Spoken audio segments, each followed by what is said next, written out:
And so we're here today guys sa Palm Hill Resort sa Batangas. This is actually our last day today. We stayed here for 2 nights and 3 days, no?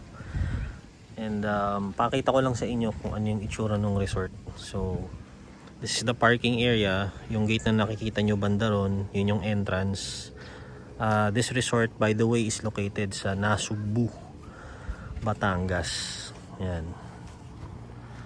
So dito naman when you walk dito sa area na to, you will be welcomed by this awesome view of the swimming pool. Ayan o, diba? Ito yung kanilang cafeteria, parang mini restaurant nila yan. Then dito yung house ng owner, merong parang mini garden dito, lots of flowers. I think ito baka tanamihan nila ng mga bulaklak pa or pwede rin mga vegetables. Ayan o, Palm Hill Resort there. And yun nga no, I think yung pinaka highlight nitong resort na to is really this view right here. If I'm not mistaken, this is Sandari Batulao. Yan o, yan.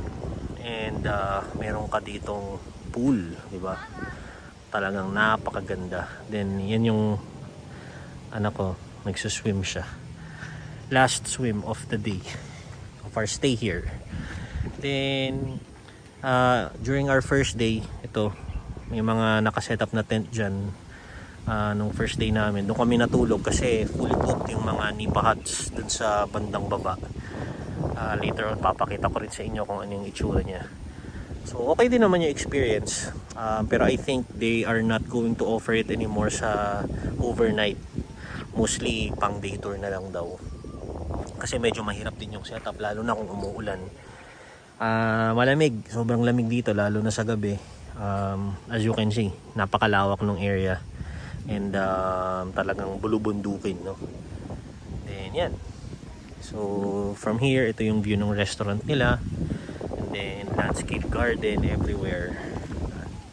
So talagang very chill itong lugar na to mga kapatid. Tignan natin yung pool, no? Para makikita nyo ng malapitan in case you plan on visiting this resort here. So ayan o.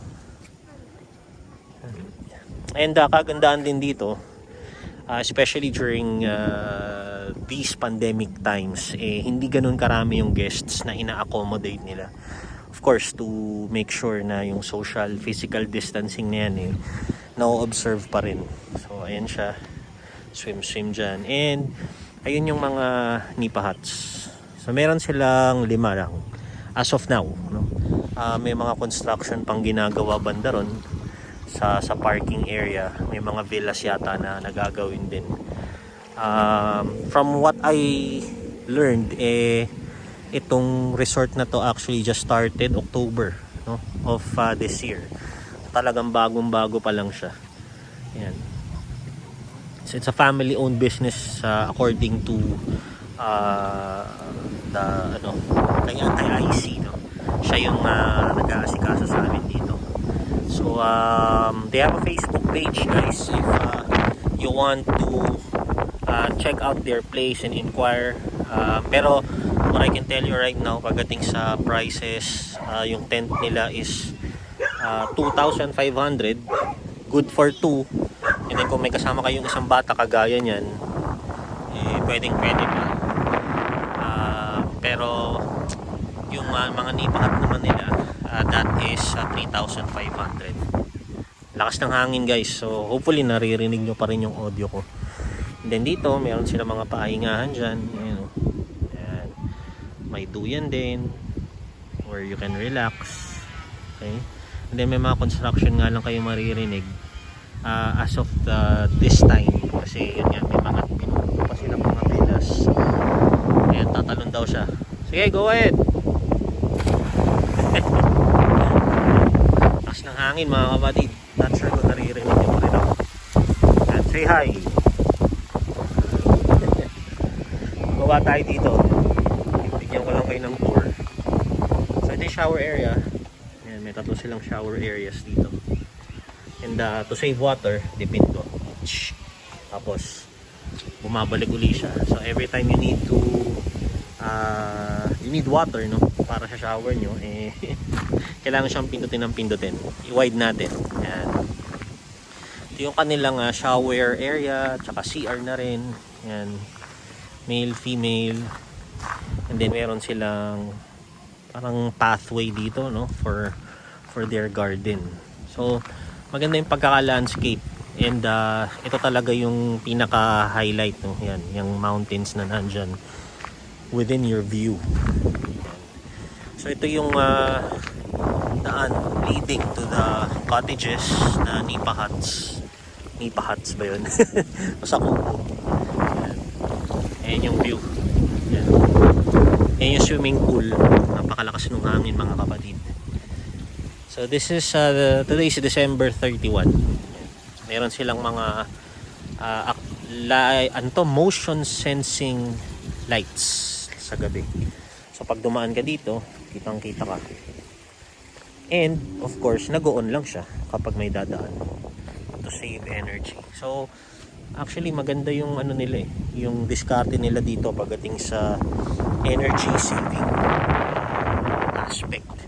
Kasi talagang yung mga ilaw and motion sensing, yung mga shower nila is kumbaga hindi talaga masasayang kasi pindot ka ng pindot eh. Ayan, so ito yung pinagstayan namin, yung last Nipa Hut, last Kubo. Ayan. Pauwi na rin kami ngayon kaya gumagawa rin ako ng tour, video tour kumbaga, no? Ayan. So ganyan siya, very simple yet very cozy. You don't need AC dito sa sa lugar na to kasi talagang sobrang presko. And yun yung nakakamiss, diba? Kapag nasa city ka kasi sobrang init, kailangan lagi nakabukas yung aircon, no? Lalo na kung nasanay ka na. Pero dito, ventilador lang. Pakita ko sa inyo kung ano yung itsura. So dito, meron siyang tambayan, diba? So kung magkakasama kayo ng mga tropa nyo, pwede kayo mag-inuman dito. Kaya lang, 10 PM lights off. Pero pwede pa rin kayo mag-inom. Basta wag lang kayo maingay. So ito lang yun, no? Yan. Yan, may double deck. Actually, ang laki. Kasya dalawa dyan. And then dito, kasya hanggang 3.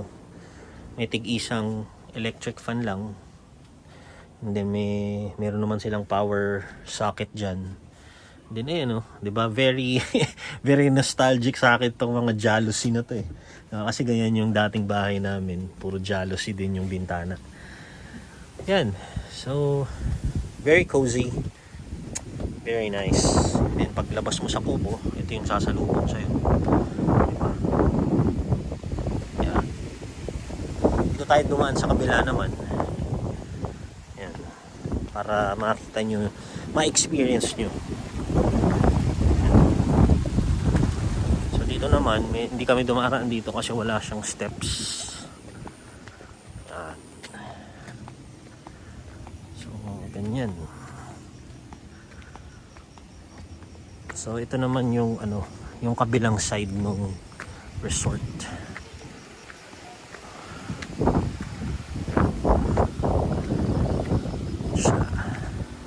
So, ito yung area nung tinulugan namin ng first night. May mga nag-set up sila ng mga tent dito. Then yun na. That is Palm Hill Resort for you guys. Luto na raw yung pansit namin. Then dito, medyo bawal lang na magdala ng food kasi may mortgage fee. Unless you're willing to pay the mortgage fee, then that's fine. Pero kung hindi naman, then you can order naman lahat ng food dito sa restaurant nila. Yan. Yung mga alcoholic drinks din dyan. Beer, vodka, the works. Okay? So ayun guys, ito na yung aming breakfast. Ayan o, may mga construction dito ng mga villa. May mga villa yata. Yun. I hope you like the mini tour guys of the resort na pinuntahan namin dito sa Nasugbu. So at least meron kayong idea, di ba? So yun muna tayo. If you have questions, search nyo lang yung kanilang Facebook page, Palm Hill Resort. Okay? Alright. That's it. Thank you guys for watching. Bye.